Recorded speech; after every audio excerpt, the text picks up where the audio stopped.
Yo, hello, ladies and gentlemen. Good morning, good afternoon. I literally have not done one of these in a while, and the only reason I'm doing one of these today is because something told me in my mind, do a drive talk today. And I think it's because I'm driving past this beautiful landscape right here, which I also believe was where I did my first drive talk. I was doing my first drive talk when I was passing through here. Look at this beautiful landscape, bro. Look at this. What we get to live, what we get to experience. The mountains, the greenery, the scenery. Look at this lake right. No, it's not a lake. It's a river. Look at this river right here. You see that? Bro. All of these things, right? Nature. Hills, mountains. Trees.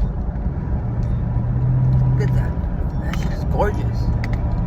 Obviously I live in California, right? Beautiful California. California is a beautiful, beautiful, beautiful state. And if there's beauty here, imagine how much more beauty is out there, right? Any other place.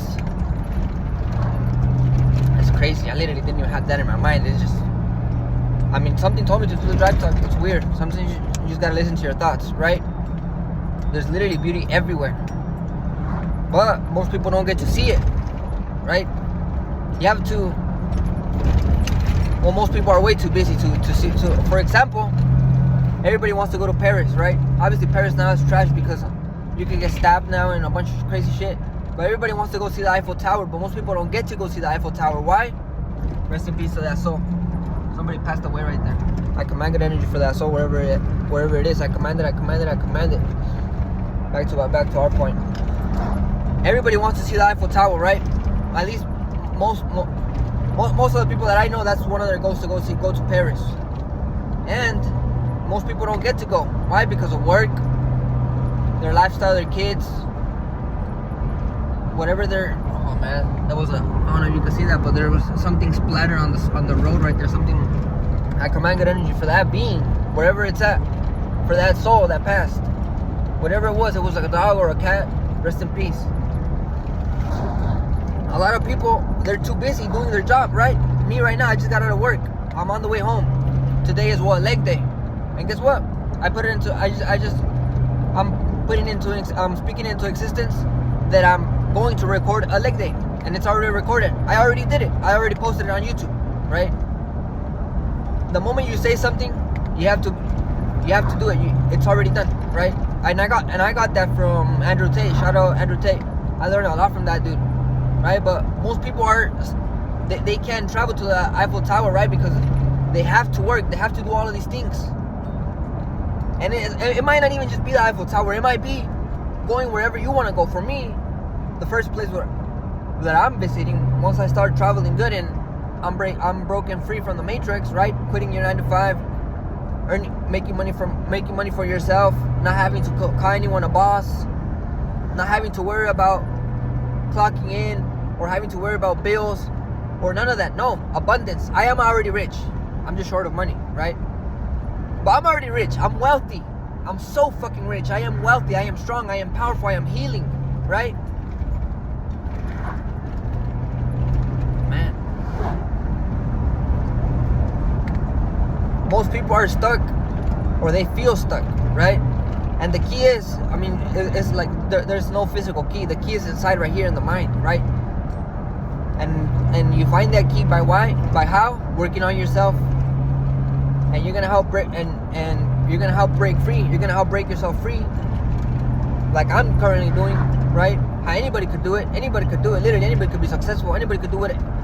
We all have a mind. And this mind it's our most strongest muscle, right? I remember Bob Proctor once said in one of his podcast interviews, he mentioned if most people worked out their body the way they worked out their mind, they'd only move a little finger, right? That we don't really train our minds enough, right? And how do you train your mind? You train your mind by doing difficult tasks, by doing the thing that you know you're supposed to be doing when you don't want to do it, right? Creating discipline, creating that self-discipline. I didn't want to train yesterday, and I still went and trained. Today, I don't want to hit leg day, but guess what? I'm still hitting leg day. And I didn't even feel like like recording this video, but something in my mind, right, is weird. It told me to record it, and I'm doing it right now, and now it's getting posted. And now my future kids, future students, right, future, not followers, future leaders are watching this. And I mean, it's weird because obviously every single thing that I'm saying, every single thought, it's coming from a higher dimension, and we're spitting it out right here in the third dimension, right? Every single thing you see, it came from the higher dimension, right? This road right here that I'm driving on, somebody had to think about it, right? Somebody had to develop the blueprint, and then they gave it to the construction workers, and then they laid it out. They brought it into this 3D reality, right? So the mind is extremely powerful. Look at this power grid over here, right? All of these freaking cables and all of these things, the coils and all of this shit, the electricity travels through. Somebody had to think to create that. Somebody had to extract that from the higher dimensions into our dimension, write it down, and then it became a physical reality, right? This pickup truck that I'm driving, somebody had to think, put it in the computer, and then it started printing, and then other humans put it together. But at first, it was initially a thought in the mind, right? What is in your mind? What are you working on? What are you doing what are you doing every single day to make your life better? Not just for you, but for your entire family, for your kids, for your future bloodline. Continue to work, continue to grind, continue to learn. That's how, I mean, I don't care about no Eiffel Tower. For me, like I was saying, where I'm going first, Teotihuacan, la pirámide del Sol y la pirámide de la Luna. Y de ahí me voy a ir para Yucatán, la pirámide de Kukulcán. Shout out Quetzalcoatl. So we're going to learn all of this knowledge, right? And I'm going to do it. I already am doing it. I'm going to do it. I already am doing it when I'm young, right? When you still have this vigor, when you still have this strength, right? When are you gonna buy that car? That Ferrari, right? I'm buying that shit my 20s, 30s. I already am driving it in my 30s, in my 20s, 30s. I don't know. He actually, well, I'm about to turn 25 this year. So actually, I'm most than likely I'm gonna have that supercar in my 20s, right? But late 30s. I don't care, right? It's coming. I know it's coming. The C8, the Ford F-150, Ford Lightning, red. Oh man, I cannot wait. The Ford Raptor, the SVJ, the green one. The C8, it's a green one. The C8, it's a blue one. I already saw myself driving. I already felt. It gave me goosebumps the other time. I was reading the Law of Attraction, and it said, just think yourself in the situation that you already want, that you wish you were in. But no, think yourself into the situation to make yourself feel that you're actually there already, in the present time. You want to have nostalgia for the future, right?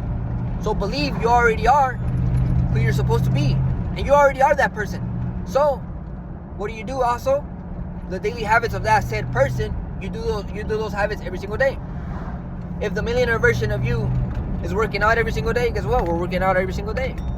If the millionaire version of you is reading every day, guess what? We're reading every day. And that's what I'm doing every day. I already started reading The Law of Attraction for the second time today. I finished reading, shout out Finito Lopez, because he recommended me the book Man's Search for Meaning by Dr. Viktor Frankl, right? He was in the concentration camps back in World War II, which, if you read that book, man, a lot of crazy things. He mentions detail for detail exactly what his life went through in Auschwitz and all of the concentration camps, right? And he lived through it. His whole family passed, but he lived through it. And that book, it's beautiful. It's such a beautiful book. I literally just finished reading it today, right? And I'm reading The Law of Attraction, which is another beautiful book. If anybody could read the first 3 books, I would suggest, if you have never read a book, read The Law of Attraction, the first one. Read The Power of Your Subconscious Mind by Dr. Joseph Murphy, I believe. And Think and Grow Rich. Those 3 books, The Law of Attraction, the first one, The Power of Your Subconscious Mind, the second one, and Think and Grow Rich. And then start adding from there. Because reading, man, I got addicted to reading now. Reading is literally the first thing I do in the morning. I've been reading at work. But when I don't go to work, that's the first thing I do in the morning. And I have to read every day. I don't have to. I get to read every day, right? There's people that literally don't even know how to read and wish that they learn how to read, right? I get to read. I get to consume this knowledge. I get to learn. And that's how you literally break yourself free. So eventually, if you want to travel to the Eiffel Tower and have all of this free time, oh shoot, right? Because the being rich, a lot of people don't really want to be rich. A lot of people really, really, really just want to do everything that they want to do every single day without having a boss. And most of the time, you don't really have to be really rich to do that. For me, I'm going for the extreme, because I'm just extreme like that, right? I cannot just settle, because even then, once I achieve look at that GMC single cab. Guess what? I already have one of those. That shit is clean. You can only buy those in Mexico. So that dude went to Mexico and picked that truck up. Beautiful. I love pickup trucks, man. Look, another one. Single cab Silverado, like a year 2000. That's not the Cat I want. That's the previous version of the Cat I, right? And all of these pickup trucks, bro, I already have them. Why? Because if you think about it, for us, we experience reality in the third dimension, right? What I was talking about earlier. But a higher dimensional being, if you know about higher dimensions, right? A fourth, fifth, sixth dimension, a fourth dimensional being, him, the past, the present, and the future is happening at the exact same time. Literally, they could see, if you ever seen the movie Interstellar, you know what I'm talking about. Watch that movie if you haven't, because that movie's awesome. But in that movie, you learn that we're living in the third dimension. Well, obviously, we already know this from school and everything, but higher dimensional beings could see the past, present, and future at the exact same time, right? And obviously, the soul and your mind, because they're not physical, they're in the higher dimensions. At least so I believe, right? And a lot of people do. That's what I believe. So I believe whenever we get a thought, whenever we get information, that's where it's coming from. Higher dimensions. Sometimes it may be negative, sometimes it may be positive, and it's based off how you're feeling at that current moment, right? Because right after you come out of the gym, you literally don't want to curse at no one. You feel in such a great vibration that you feel so good, right? But when, let's say, you're in a bad mood, now you get negative thoughts because you're vibrating at a low frequency. You gotta go do something to raise yourself back up. You gotta go give money away to a homeless person, or you give food away to a homeless person, or go and do a exercise or something, or go and tell your parents you love them, or something to raise yourself back up, or listen to a podcast or a beautiful song, right? Something. If you have something that takes you out of focus, you need to have something that brings you back into focus. And I got that from Tim Grover. That's another one of my teachers. Shout out Tim, by the way. I also read both of his books, Winning and then Relentless. Both of those are great reads as well. That also strengthens the mind. Obviously, reading, right? And I think I was talking about earlier. You see, it just keeps on spitting. It's weird, and I'm already home, right? But the main thing, that's what it was. It was breaking free to go watch the Eiffel Tower or whatever. No, it wasn't even the Eiffel Tower. It was just going to the destination that you want to go, going to the places that you want to go visit, not having to be stuck in a freaking job forever for your entire lifeline. People will have to wait till they're 60 to retire and then enjoy life. What? That's crazy. That's a fucking scam. You gotta enjoy life every fucking day. Why are you gonna be waiting life? Why are you gonna be fucking waiting till you're damn 60 and 70 years old to enjoy your life? You what? That's a scam. No. You need to enjoy your freaking life every single day. For me, it's trading. But for you, it could be anything else. And obviously, I think anybody could trade. As long as you have the proper knowledge and you have the discipline to not freaking blow an account and not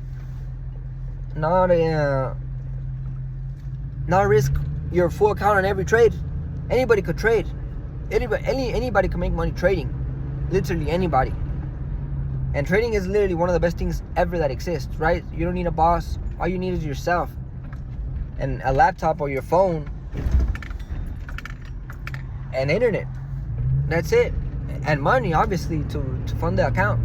But once you have the knowledge, once you have the skill, and you have the discipline obviously you develop all of these things over time. In the beginning of my trading career, I was blowing an account every fucking week.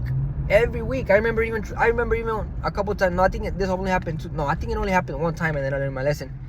Back then, when I used to live in my previous town before where I'm living right now, my rent was $500 a month. And I remember I was getting checks of like $600. And I remember my rent, I think I got my check like the 27th, and my rent was like the 31st, right? So I had a couple days, I was like, you know what? I could put my $500 of rent, which was crazy as thought, right? And flip it, make money on it, withdraw it, pay my rent, and now I have more money. That was my thought, right? Because at the beginning, I got beginner's luck in trading, to be honest. I seriously got beginner's luck.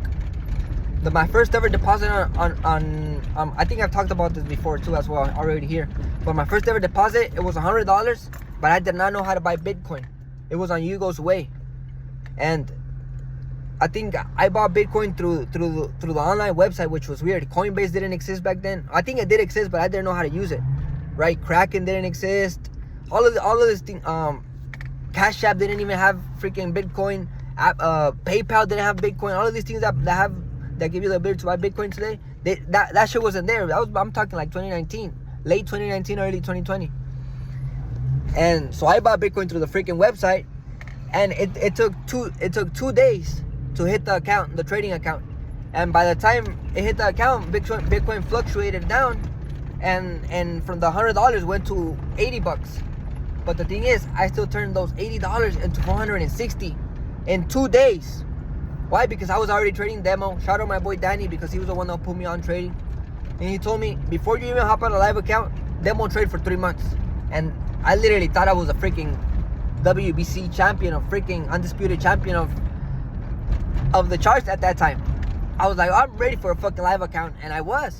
But the thing is, I was not humbled yet. I didn't know the difference between live trading and demo trading was the emotions, right? I mean, in the beginning, I was winning, right? I turned $80 into 460. I thought I was gonna turn it into $1 million, and by the end of the week, and boom, I over leveraged on the next couple of trades, and account gone, fully gone. I literally was like at $10, and then I tried to make it back, and it was gone. And after that, I was hooked. I've never stopped trading ever since. Except for one day. I looked at the charts every single day, except for one day. I remember that day clearly. I think it was a Saturday, and I didn't backtest that day. I was supposed to backtest, and then I backtested on Sunday. I backtested twice for that day. So out of the previous 5 years, I've only missed one day that I know damn right I missed that day, because I didn't backtest and I didn't look at the market. But I've never stopped trading, and I never will be. Why? Because I'm not a fucking quitter, and trading is the best thing that can ever happen to me. So did boxing. So did falling in love with chess. Playing chess, man. Chess is such a beautiful game. It's literally mental boxing. Chess is literally mental boxing. I literally rambled so much right here, but it's literally just thoughts. I'm telling you, coming from higher dimensions, and we're just right here, the vessel, just spitting it out. And obviously, the mind works as well. You have your own thoughts. Well, you're not really your thoughts. You're the one that listens to your thoughts. That's who we are. I remember where I got that from. I think it was somewhere online. I think it was actually from Holt. Shout out Holt. He taught me a lot in trading as well. Sure.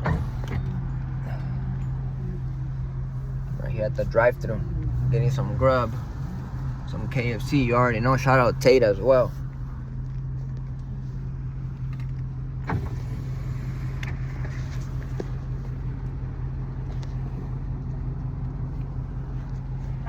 Hi, welcome to KFC. I can help you out whenever you're ready. Hello, can I get a family meal, please? Yeah, how many pieces would you like? 12 piece. How many pieces are you? 12 piece. And original or crispy? Original, please. Okay, that comes with a large coleslaw and 2 large mashed potatoes and gravy. Was that fine, or would you like to switch it out? That's fine. Okay, anything else for you? That's it. Your total is going to be $43.49. All right. See you guys at the workout. This is weird. Drive talks are getting personal now. Yo. Hello, ladies and gentlemen. Still right here on the way home.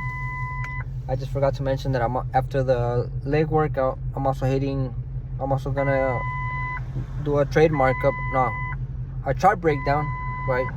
I've been doing only weekly markups. And I even had a workout that I had done and I didn't even post either. But whatever, right. Right now I'm gonna get home, do the leg day, 2 sets. It's my 2 set week. When I come out late, it's my 2 set week. When I come out early, it's my 3 set week. Next week I come out early, it's my 3 set week, where I do 3 sets, more intensity, more volume. And this week is kind of less volume, more relaxed, but you still train every day. It's just more to catch up on. Oh shoot! To catch up on. I was literally about to freaking crash an Evo. Gook. This is traffic hour right now. What's it called? Rush hour. Everybody's getting out of work. Everybody's going to the store. Everybody's getting food. Everybody's out. That's why I love when I come out early, because when I come out early, nobody's still out yet. There's no traffic. Even kids are still in school. But once I get home, I do the leg day. And then we're going over the last trade that I took, which was NCD CAD. And we're going to go over what I'm currently looking at for the charts, which is GU, GJ, USD CAD, USD JPY, NCD CAD. For the top tier challenge and for the $40 challenge, which, remember, it was at $1? Now it's at $5. And I've missed a couple of trades. It should have already been like at 15. But I missed a couple of trades. But guess what? I'm not shaving my fucking head, at least not yet. Even though I did cut it, it was already growing long and I cut it short again. But I'm still not cutting it anymore. I have a full set of hair still. I love my hair. And I hate going bald, but when I have to discipline myself after blowing an account, I have to do what I have to do. That's why I'm bringing this account back, because I do not want to fucking shave my fucking head again. All right. I'm trying to think if I missed anything earlier besides saying that I was gonna do the leg day, which I think I did mention. I know I did mention the leg day before in the previous, because this is the second take of the video. Obviously, once I ended the video when we were at KFC. But I did not mention I was gonna do the chart breakdown and the overlook, or a chart breakdown on the trade. The last trade I took, the only trade I've taken for this month. Last month I only took like 5 trades, and I caught profit over 200 pips. So this month I know I could catch way more. I just have to stop missing out trades. And actually, now that I think about it, missing trades, I missed out GJ longs, which I'll go over later. I should have already been up on 2 trades, GJ and NCD CAD. NCD CAD stopped me. Oh, actually no, I missed out on 2 trades. NCD CAD is shorts today, because NCD CAD is ranging right now. It's ranging from zone to zone, which we'll also go over.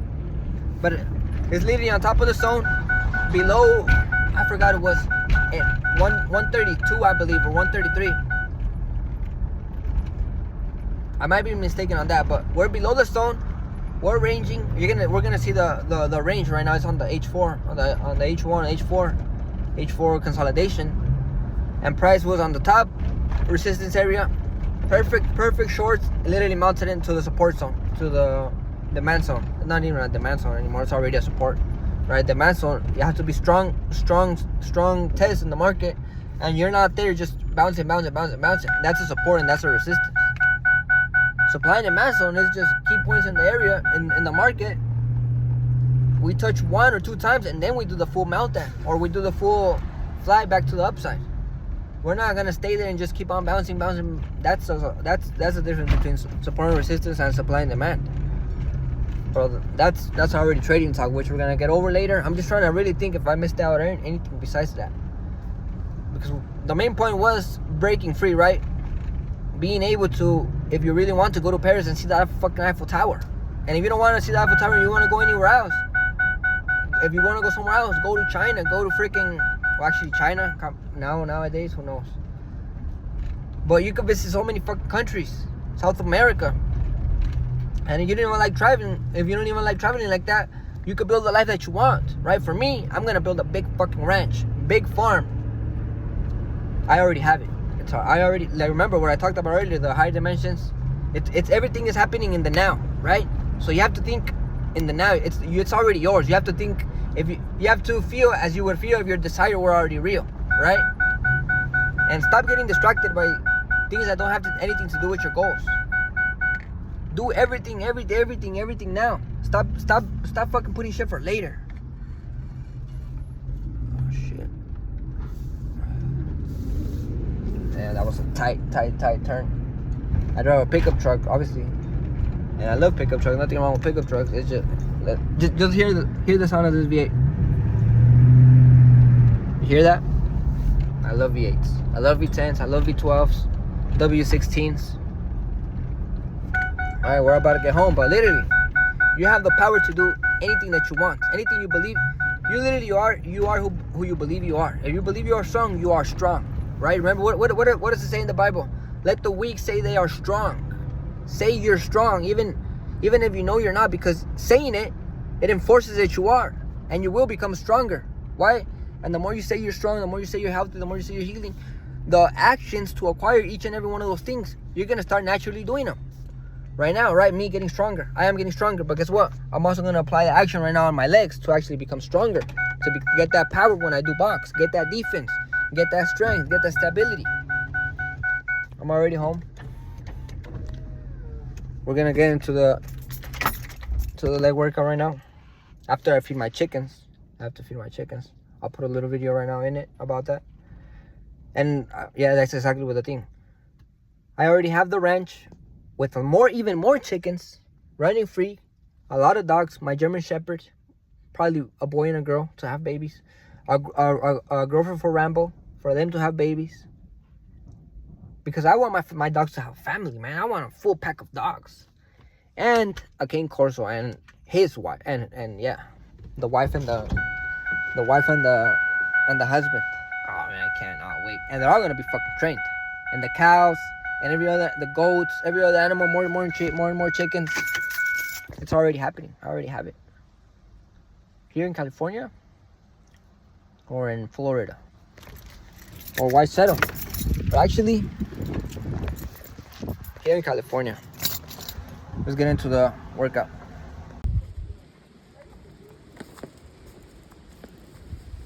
Look at the chickens. Beautiful chickens. They love bananas. Viene la otra.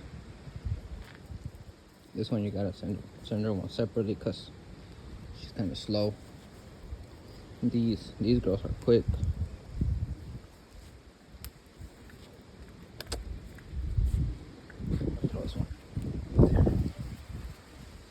I'm gonna let them roll free out here.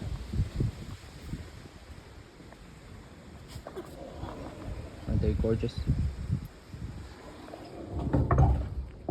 Como me lo dijo, mucha gente se ríe y yo lo entiendo, porque puede parecer risorio, pero yo en el momento lo viví con un coraje y unas ganas de, ¿por qué no? Pues qué. Yo quería el reconocimiento, la aprobación de mi papá. Y entonces empecé a entrenar y a darle más. ¿Ya viste cómo sí? No, pero para llegar a... Entonces cada vez me ponía los obstáculos, un pero y los obstáculos más arriba. Entonces creo que el padre que tuve era necesario para lograr muchas cosas. Era muy duro, era muy fuerte, era un padre machista. De lo acostumbrado en el siglo XX, como se regía. En la mesa, en ese tiempo, el padre con la mirada te mandaba. Sí, era duro, cállese, cabrón. Y no cambie las palabras por fregadazos. Y ya sabes la manera de educar de ese tiempo. Tápate los oídos, papá, porque te va a quedar el saco. ¿Tú conoces a mi papá? Bueno, es dicharachero, buena onda. Pues eso mismo le platico a mis hijos. Digo, no sabes cómo yo, ya de grande, me gustaría llegar de un beso a mi papá. Le digo, mi papá es recio, es de los tiempos de antes. Me ve y, ¿cómo está? Le digo, me gustaría abrazarlo, sí, ¿no? Decirle, papá, veamos que cruzaste por lo mismo. O sea, como que eran las ideas de antes, ¿no? Lo que traían, lo que aprendiste. Que bueno, gracias a eso, aquí estamos, ¿no? Sí, gracias a Dios, hay que romper. Yo soy un convencido que todos vinimos a este mundo a sanar, a aprender y a evolucionar. Cada quien trae diferentes cargas, cada quien trae diferentes heridas en su vida, unos más, otros menos, claro. Pero estoy convencido que todos hemos venido a este mundo a eso, a sanar, a aprender y evolucionar y a romper esa programación que traemos de machismo, de mucha ignorancia, de haber nacido de una manera y no tener que ser víctima de víctimas, sino romper y darle a los hijos lo que uno careció.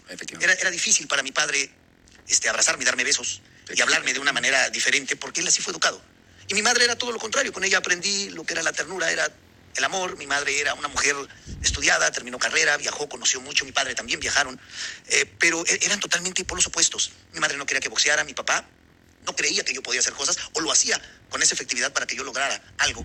Y había esa revancha de mi parte por querer demostrar por qué no. Esa broca interna que está fue difícil eso como niño. Hoy lo entiendo ya a mis 56 años de edad. Luego de otra manera, yo beso mucho a mis hijos, rezo con ellos, hablo lo que yo carecí y rompo esa programación para que sea mejor. Estoy convencido que todos venimos a esta vida también a dejar una familia mejor que la que encontramos, ¿no? No, sin duda alguna. Yo creo que está aquí escuchando a Junior, es lo mismo que yo hago, porque yo los beso, me los como a besos y no hay una noche que se vayan a dormir y que les diga, te amo, hijo, y a todos. ¿Por qué? Porque pues no me lo decían. Yo sé que el pequeño interno, mi padre y que pasaba por ahí, pero como dice, venimos a romper eso y hacer la familia que hubiésemos querido que nos trataran, ¿no? Exacto. El hablar por teléfono y decirle a tus hijos, a tu esposa, a un hermano, a un primo, a un amigo, hoy te quiero. Sí. Qué dificultad, para hacer esto. En el libro de Víctor Frank, El hombre en busca de sentido, habla de Sí. qué dificultad, para hacer esto. En el libro de Víctor Frank, El hombre en busca de sentido, habla de ser proactivo, de cambiar estas maneras. Y este hombre vivió lo que fue la Segunda Guerra del Mundo, mataron a toda su familia y se impuso. Después fue el doctor de la medicina alternativa en la Universidad de Harvard. Y es un hombre que en ese libro te deja entendido que tú eres quien elige cómo vivir. Y podemos tener errores porque todos tenemos fracasos, errores, fallas, defectos, pero lo importante no es tenerlos, sino lo importante es qué vas a hacer para superar eso, cómo te das cuenta, cómo asimilas. Y en ese libro que me encanta de Víctor Frank, El hombre en busca de sentido, te plasma cómo tenemos la oportunidad todos los seres humanos de elegir qué quieres. Antes los boxeadores iban por el tobogán y terminaban en drogas, terminaban alcoholizados, terminaban mal de sus facultades mentales. Hoy día se puede terminar bien y hay muchos ejemplos. Tú eres un ejemplo, hay muchos ejemplos que puedo mencionarte en los que nos contamos y podemos decir gracias, Dios mío, porque pudimos salir adelante y cambiar también esta programación de que el boxeador tenía que terminar mal. O en un hospital psiquiátrico, sin dinero, muerto. La casa de la risa ya está llena, ya no se puede. Es difícil, pero tenemos la oportunidad de elegir. Y tú eliges qué es lo que quieres. Hay que camino a agarrar. Aparte, sabes que fíjate que sí, Finito López ha sido siempre un parteaguas, estudiado, aquí lo hemos mencionado, cosas diferentes a lo que era el boxeo, ¿no? Y ese fue el primer ejemplo, ¿eh? Entonces, de los que primero se retira, invicto, además de que pasar las cremas que te pones, cabrón, porque tengo más arrugas que tú, y poder haber llevado, ¿no? Como un torero, pasado todo eso, porque en el boxeo, pues aparte de que te acercan de todo un poco, tomaste el camino, como dices, el correcto y el que creo que ha tenido a Ricardo del Finito López hasta ahorita. Fue algo que no dejaré de decir, perdón si soy muy repetitivo, pero en primer lugar sigo agradeciendo cada momento y cada minuto de vida a Dios por permitirme ser y estar. Dios en cualquiera de sus acepciones, ¿eh? Unos creen en Alá, en Jehová, en Yahvé, en Buda, en Krishna, naturaleza, universo, llámale como quieras. Sí, yo digo Dios, respetar, Padre, pues, Hijo, no, Espíritu claro. Santo y respeto la creencia de cualquier persona. Creo en la Virgen, así fui educado y tomo lo que creo que es importante para seguir creciendo. Me gusta mucho leer y cosas interesantes que valgan la pena, milagros de vida, porque todos somos un milagro. Si pudo Barrera, si pudo Julio César Chávez, si pudo el terrible Morales, ¿por qué yo no voy a poder? Claro. O sea, todos tenemos esa oportunidad de elegir hacer mejor. La dificultad es, la problemática es en llevarlo a cabo, en tener la disciplina que se requiere. El boxeo es un deporte de disciplina, Marco. Veníamos hace un rato platicando de uno de tu entrenador, tu entrenador el que tuviste, que es Rudy Pérez, paz descanse. Y me puse a pensar algo que quería decírtelo aquí en el programa. Yo tengo mucho respeto por Rudy Pérez, fue un gran entrenador, pero dime otro boxeador que hizo después de Marco Barrera. No, ninguno. Y las personas hablan con los hechos, con los resultados. Esa fusión que tuvieron ustedes dos, pues ya era un destino que tú le caíste. Pues pero otro Barrera ya no tuvo ningún campeón del mundo. Y hay entrenadores y managers que tienen uno y otro y tienen ese talento y esa facultad. No estoy minimizando para nada el trabajo de Rudy, al contrario. Hizo mucho, lo hizo muy bien, en paz descanse. Pero hay grandes entrenadores y managers. Yo tuve uno de ellos, que también digo, si no hubiera él estado en mi carrera, quizá tampoco logro lo que hice don Arturo El Cuyo Hernández. Él nos enseñaba mucho la defensa. Tú la defensa ya la traías. Tú varias cosas ya las traías y te pulieron. Acá nos enseñaban a de manager, pues cuando me vio don Arturo El Cuyo Hernández, me vio cómo me movía y todo. Aprendí que el arte de no dejarte pegar era lo mejor que podías hacer. Me tuvieron caminando 2 meses. 2 meses para coordinar el jab y cómo avanzar, cómo tener los pies, cómo hacer la guardia. Yo era un peleador de guardia antigua. Tú bajabas a veces la mano y te veías bien, Julio César Chávez, no se diga Mohamed Ali, no se diga Floyd Mayweather. Yo no, yo hacía una guardia alta. Yo siempre fue una guardia alta que fue la que me enseñaron y era a no dejarme pegar. Nunca me rompieron el tabique de la nariz. tengo desviado el cartílago, pero nunca me rompieron el tabique. Tengo más de 25 cortes, sí, efectivamente. Los trofeos. En toda la cara, son los trofeos. Pero nunca me rompieron el tabique. Trataba de no dejarme pegar, era un peleador esgrimista, me movía con piernas, asimilaba lo que me enseñaba don Arturo El Cuyo Hernández. Y ahorita yo haría otra pregunta. ¿Qué hubiera sido de ti en tu carrera?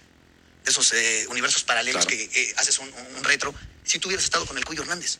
Si tú hubieras aprendido toda la técnica que enseñaba, que había en ese momento en el gimnasio del Cuyo Hernández. Sí, porque ¿no? don López Sánchez no tenía esa técnica, pero te ponía muy fuerte. Don Pancho Rosales tenía esa técnica. Entrenó a Rubén Olivares, pero antes estuvo con el Cuyo. Y el Cuyo a Rubén Olivares, a Lupe Pintor, a Carlos Zárate, a todos los campeones que tuvo, que fueron más de 20, con los que trabajó y que él hizo, les enseñaba esa técnica. Trae la guardia aquí arriba. En arriba cuidando que pasara. ¿Por qué? Porque era para cubrirte bien, y que el box era el arte de golpear y no dejarse, y la disciplina tiene 3 vertientes: dedicación, constancia y responsabilidad. Y te explicaba y te decía estar dedicado y concentrado, y los que movilizaras. Alexis Argüello en paz descanse, Gabriel Bernal en paz descanse, Lupe Pintor, Carlos Zárate, Bazooka Limón, con todos ellos, o sea, yo boxeé, entrené, Germán Torres, estoy mencionando algunos que me llegan a la mente, ¿no? Pues es que todos como que se completaban ahí, toda la banda Pero oye, boxística. no me contestaste qué hubiera pasado si tú hubieras estado con el Cuyo Hernández. Yo creo que hubiera sido un boxeador un poquito más completo, porque yo era rústico. Yo era de que ahí te voy y ahora sí que Oye, pero ayúdame. rústico, ganaste 3 campeonatos del mundo. Y Imagínate, cosas... bueno, porque ve yo sí como estoy de golpeado, o sea, No. chingues. Pero si hubiera sido diferente, primeramente, por todo lo que te platicaba tu entrenador. Rudy Pérez, no había esa plática. Rudy Pérez se dejó llevar más a que yo era un boxeador dedicado. Me gustaba lo que hacía. Me levantaba a correr porque yo estudiaba 3:30 de la mañana. ¿Sí te enseñaba? ¿Sí te enseñó? ¿Te digo la neta? Cosas. Te digo la neta, como que ya lo traía yo. ¿Te enseñaba a tirar golpes? Nada más, me enseñaba a tirar golpes. La técnica de cómo tirar el golpe, que giras la mano, que metes el hombro. Yo sé que ya no está aquí y lo va a escuchar, pero no fue para tanto. Yo también me sorprendí con lo que te decía el entrenador. Te daba metáforas, te daba herramientas para tu ser boxeador. Nosotros no teníamos las herramientas. Aquí era, gracias a Dios también, en el trabajo le iba bien a mi papá, era, a ver, Rudy, dependiendo de la pelea, si yo noqueaba, se le daban para refresco bien a Rudy. Si me metían las manos, todo más o menos, Rudy, el trabajo no estuvo muy bueno. Más que boxísticamente no nos entrenaba. Yo me acuerdo que tenía 7, 8 años. Ay, no traes ganas de boxeo, vamos a jugar fútbol. No traes ganas en el Deportivo Pino Suárez, que es del ¿Te gobierno. gustaba mucho el fútbol? Sí, también Sí, no, mis papás querían que fuera futbolista. ¿Le ibas a Cruz Azul? ¿No? ¿Todavía le vas? Le iba, déjate digo el por porqué, güey. Le iba siempre que viví con mi mamá, porque mi mamá era de Cruz Azul hasta la fecha. Me independicé de ella y le empecé a ir a las Chivas. Ya aprendiste, fíjate que ya aprendiste. Ya aprendiste. Y toda la fecha llego y me dice, ¿por qué? Le digo, madre, es que yo, pues, imagínate, mi mamá era tipo sargento, era así de que, y yo le he dicho a mis hijos, cuando hacen deporte, los digo que disfruten. Lo importante no es ganar, sino sentirse contentos con lo que hacen. Mi mamá no era así. No, tú naciste para ser campeón. Desde que yo estaba corriendo 7 o 9 años en la escuela, jugaba yo voleibol en la escuela. No, pero es que, tú no naciste para eso, me decía. Tú naciste para ser campeón, para ser el número 1. Puta, iba corriendo y yo sabía que mi mamá estaba ahí. Y yo en la escuela participé mucho en ese tipo de eventos. Corría voleibol, fútbol, porque querían que fuera fútbol. Pero al final del día yo creo que todo el mundo nacemos con un don. Hay que encontrarlo nada más. Hay que rascarle, hay que buscarlo, hay que ver de qué se trata. Porque boxeo en mi vida, pues jamás. Somos la primera generación y última hermana. Igual acá. Mi padre nunca boxeó, le gustaba, pero hasta ahí. Y si no tiene uno de esos empujones para poderlo lograr, de diferentes maneras se llega, ¿no? De diferentes maneras se llega. Y tenía razón tu mamá, porque en el boxeo, la frase del Marqués de Queensberry para Juegos Olímpicos no inyecta. El Marqués de Queensberry dice que lo importante no es ganar, sino competir. Y ahí se une todo el mundo. Y acá en el boxeo lo importante no es ganar, sino lo único. Sí. O sea, Vince Lombardi, ¿no? Un gran coach de fútbol americano. Lo importante no es ganar, es lo único. Y aquí en el boxeo, pues dices de que lloren en su casa, que lloren en la mía, pues... Perdón. Uno tira golpes no para dañarlos o para dejarlos en una silla de ruedas, sino para que a uno le levanten la mano. Sí. Nunca golpeas al rival, al contrincante, para tratar de dañarlo o mandarlo al hospital, sino pues se expone la vida, que es la primera riqueza que Dios nos da, y es a base de golpes. Definitivamente. ¿Estabas con el Cuyo cuando debutaste? Sí, todo hizo. ¿Qué te decía el Cuyo? ¿Qué te decía? El Cuyo, antes de debutar, fue un personaje, era como, te voy a decir, Era, yo, fíjate. de lejos igual.